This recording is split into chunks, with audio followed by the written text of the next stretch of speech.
Good evening, Jags. This is Fahad. Today is Sunday, September 18th.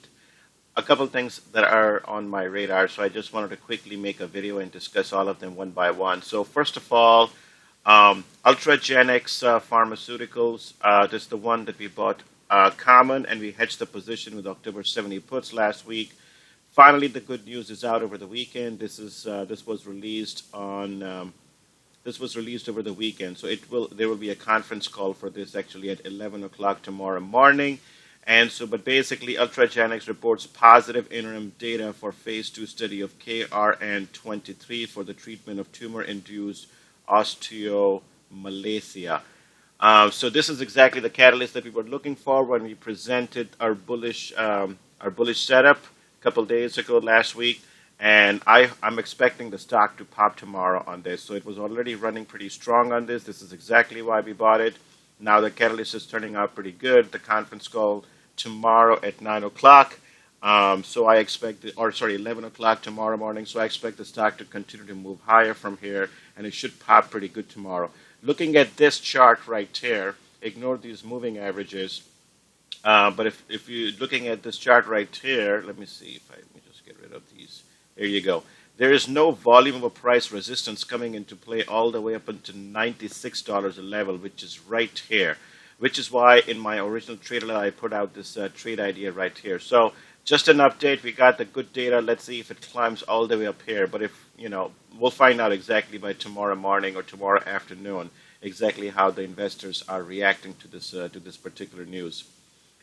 Second thing I wanted to discuss, I spent some time over the weekend discussing, looking at a bunch of research notes and paying attention to a couple different things that are on my radar going into next week, and that could potentially give us some opportunities, some trading opportunities. So one of them is this one, Coty Technology, symbol QUOT, Coty Technology.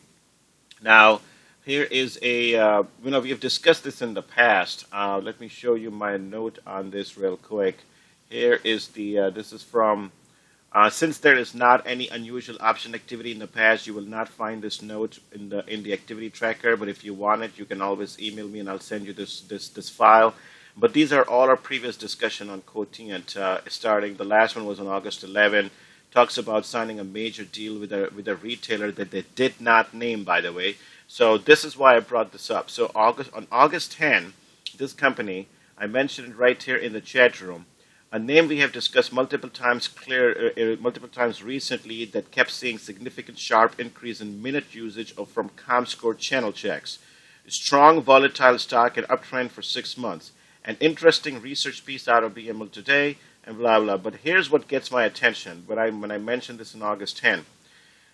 On August 10, they filed an 8K in which they indicated it had signed a service and data agreement with an undisclosed entity for 3 million shares of common stock, which is roughly $40 million a price. It was not mentioned what it was, and the company never provided the particular entity. Here it goes to show again. While Coty did not indicate who or what type of entity with whom it signed the agreement, given the promotion, media, and data aspect, we believe it is likely a top 10 grocery seller. Okay, so we still do not know exactly who that large customer was that signed that contract on August 10, but one thing is certain. Regardless of what they said at the time, here's a file that I pulled up from ComScore data over the weekend, and this is what it's showing. These last 3 columns, this is July, this is June, this is July, and this is August. So June, July, August. Whoever that agreement was, we don't know. But one thing is for sure. Look at this sharp increase in the minute usage. This is from ComScore data. The year-over-year minute usage that's coming out, it just sharply accelerated. I mean, it was already running pretty strong. Remember, we had talked, these are monthly data. So remember, it was already 60, 70% for several months in a row, which was giving a nice boost to the stock. As you can see, it was running up very, very, very strong all those months. But now it seems that it accelerated even more. So June jumped to 103%, July to 113%, and then August to another 100% increase. That's mobile minute use increase, year-over-year growth. So this tells me the Q3 earnings is going to be phenomenal, is going to be very, very strong. Good thing is the chart hasn't run up yet. It's been consolidating with the rest of the market in a tight range. But after this a very fantastic run of the stock enjoyed recently, now it's consolidating. I think it could break out from here and run higher again. So I'm going to keep an eye on the option, any sign of option activity on this. But quite frankly, we don't see much activity. Here's the option change. You can see there's not a lot of open interest anywhere. A little bit of call buying in the past, which is embedded in this open interest in November and February. But let's keep an eye on this, see if it breaks out from here.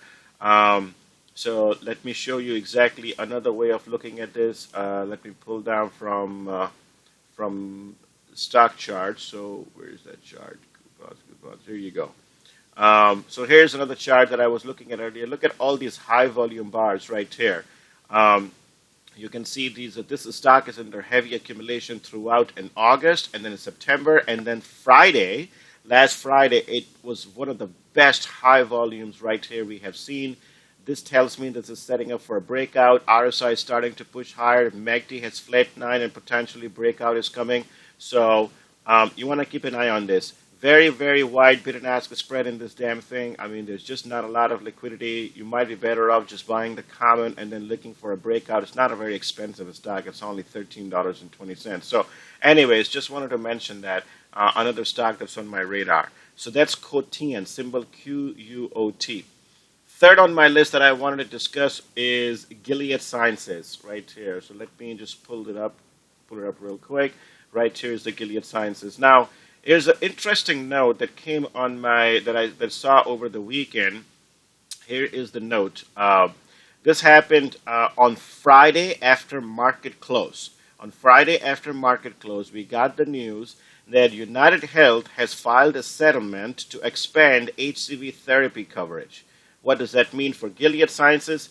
Now, previously, I mean, literally, you have to go all the way back to January when United Health was not going to allow Gilead Sciences to sell its hepatitis C drug to the entire family of patients they have that may actually be able to use it.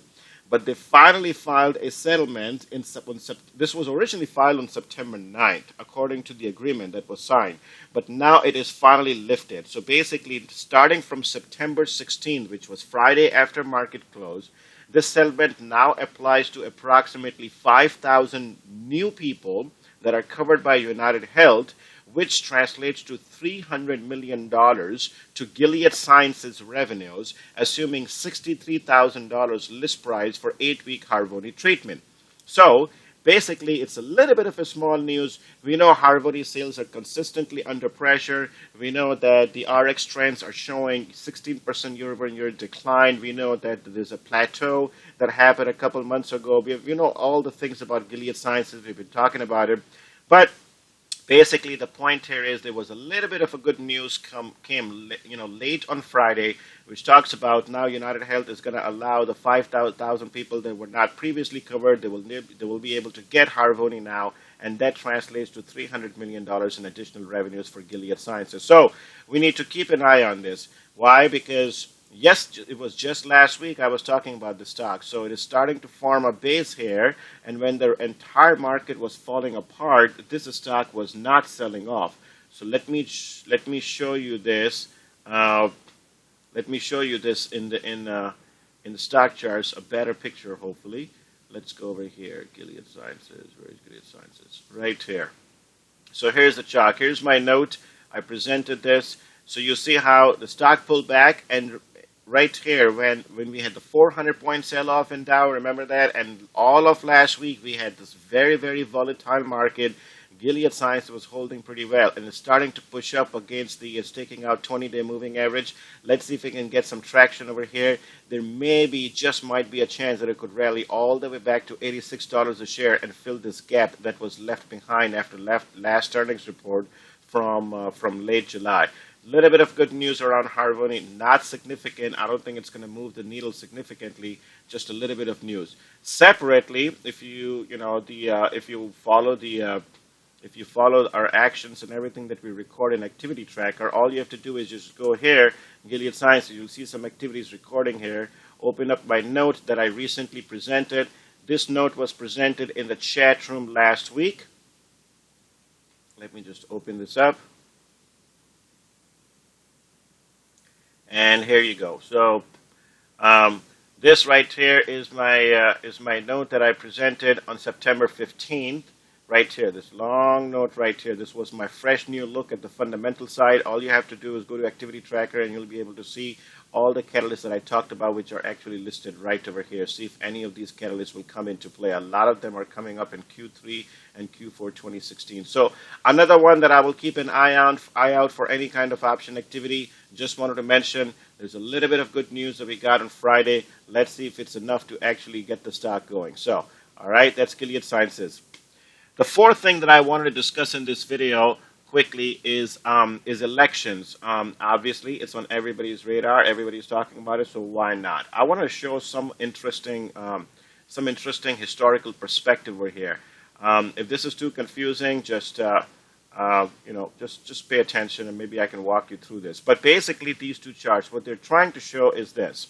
First of all, there is right here is the regular seasonality that you see in in this chart right here to the left hand side that you see in the equity market. This is not, doesn't matter whether you have elections or not. This is what you see. Remember, this is exactly why I've been talking about weak seasonality in September and October month. All kinds of bad stuff seems to always happen in the month of September. Don't ask me why. September 11 happened. The 9/11 attacks happened in September. The Lehman bankruptcy happened in September. The Ebola scare last year, the Russia invading Ukraine or whatnot, or putting forces on the border, that happened in September last year. It's just like all kinds of bad stuff just always seems to happen in September. I have no idea why. It's just a bad month. Okay, so here is the average historical return. This goes back to 1928 to present. So see how bad it is for September. Always stay for the equity market. This is S&P 500. But then it bounces. Now keep in mind one thing. A lot of the time events that happen in September, they seem to spill into October and then they bounce. All right. So you could see the first 10, 15 days of weakness in October, but then the second half of October, the focus shifts to the holiday sales with Christmas and Thanksgiving coming up. So the final 15 days of October, the trend starts to improve. So you end up, historically end up getting a positive month of October, and then November and December are very, very strong. So this is the seasonality. Now compare that to the presidential cycle, which is right here. This is exactly what I talked about. Once again, I mentioned this already many, many times, which is why we own some puts, which is why I continue to suggest to have a hedge in your portfolio for the next couple months. This red line is what the historical returns are for the S&P at the time when the president not in first term, which is the case at this particular time. All right. So this black line is where we are tracking right now. This is 2016 year to date. And historically, what happens in the presidential year when the president, which is Obama right now, is not in the first term, which basically this is his second term is ending, basically. So we're going to have a shift in power and shift in direction of fiscal and monetary policy. And so what happens in those years? It gets ugly and ugly and ugly. Basically a sell-off all the way to November. Once again, the reason why the volatility is here to stay for another 2. Basically, the point I'm trying to make in these charts is that September, October are generally, election or not, are bad months anyway.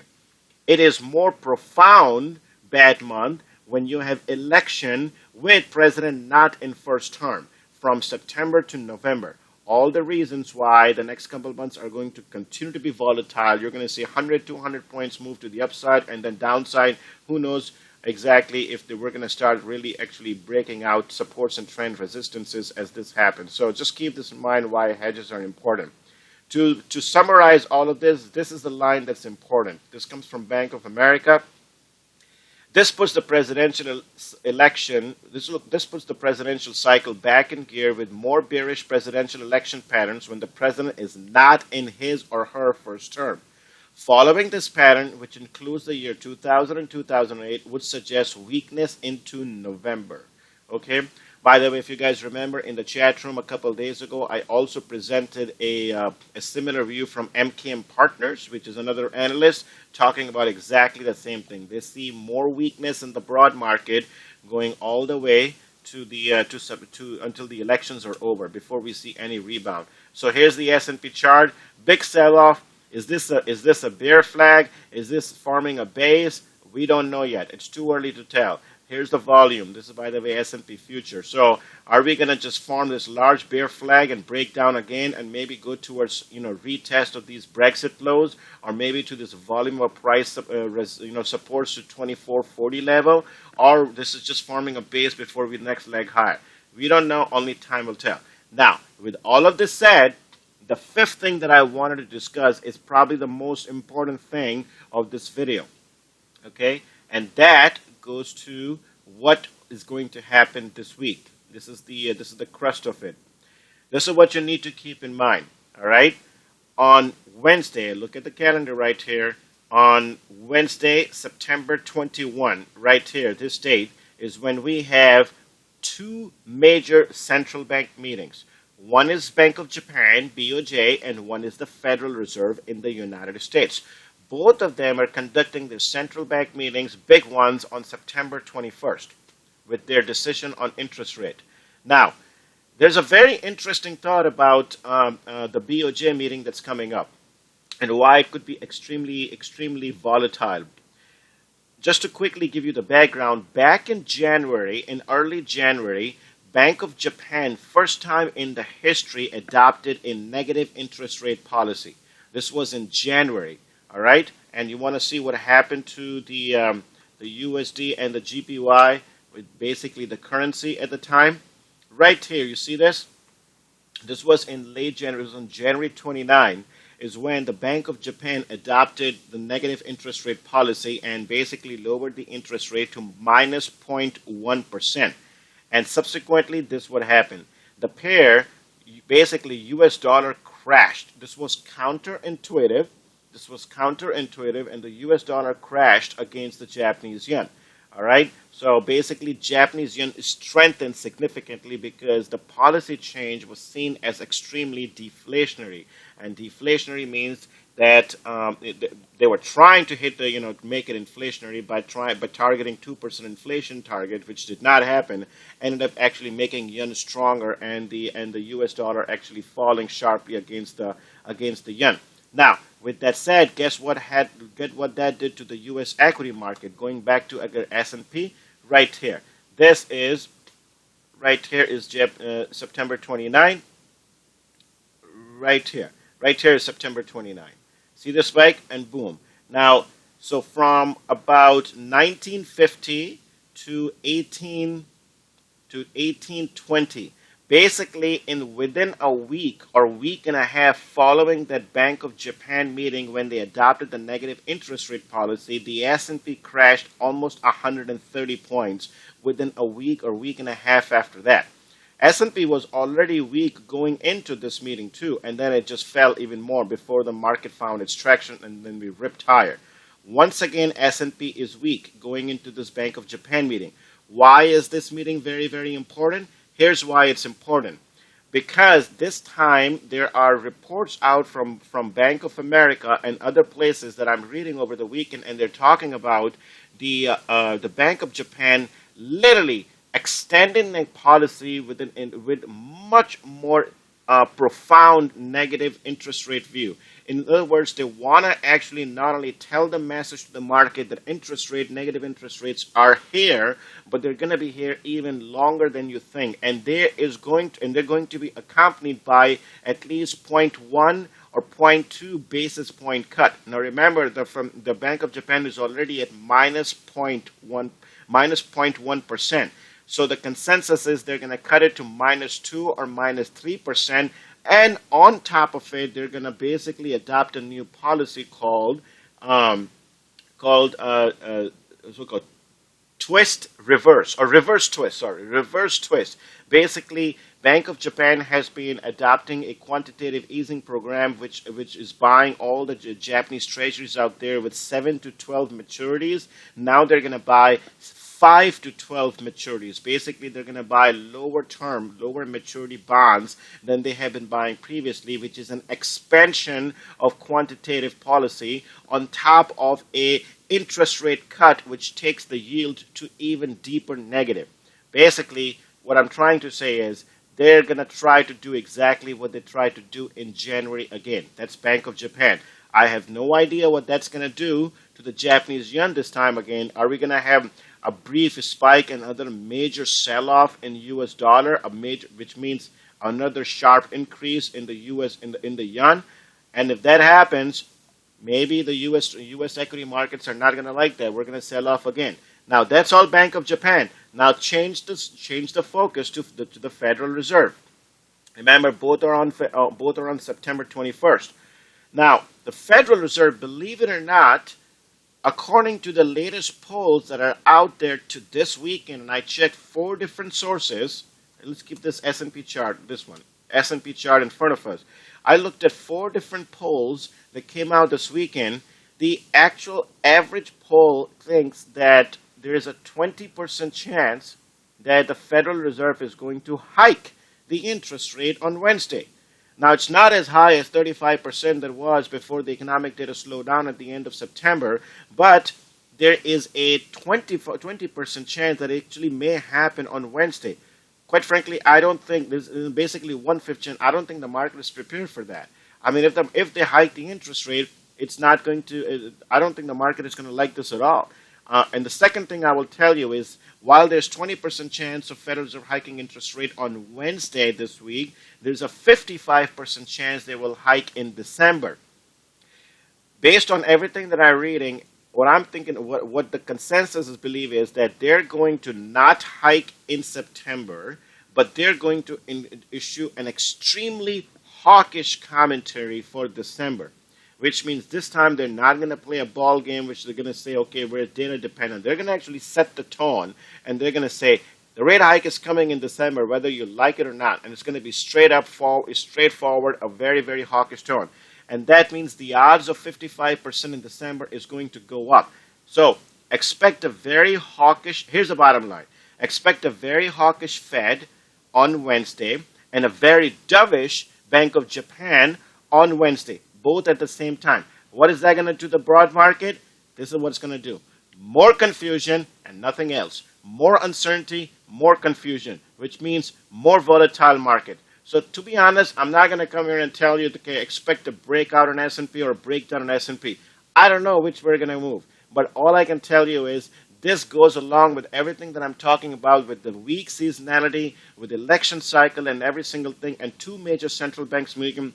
Expect Wednesday to be incredibly volatile, up or down. We'll all find out which way we're going to go. The thing that you want to focus on, you just want to make sure you have some hedges in place going into Wednesday. Just buy straight puts in SPY, or have a put butterfly spread or some sort of structure in place already for you before going into Wednesday with 2 central bank meetings coming up. There's going to be currency volatility. There's going to be volatility in cyclical stocks. There's going to be volatility in futures. There's going to be a ton of volatility, on Wednesday, Tuesday, Wednesday, and Thursday. Call it the middle of the part of the week. So that's it. I just had all these things that I wanted to put together in a quick video, and then I'm going to attach this video to the weekend research, and you'll be able to see more information about 3 different stocks that we are discussing there. All right. Thank you.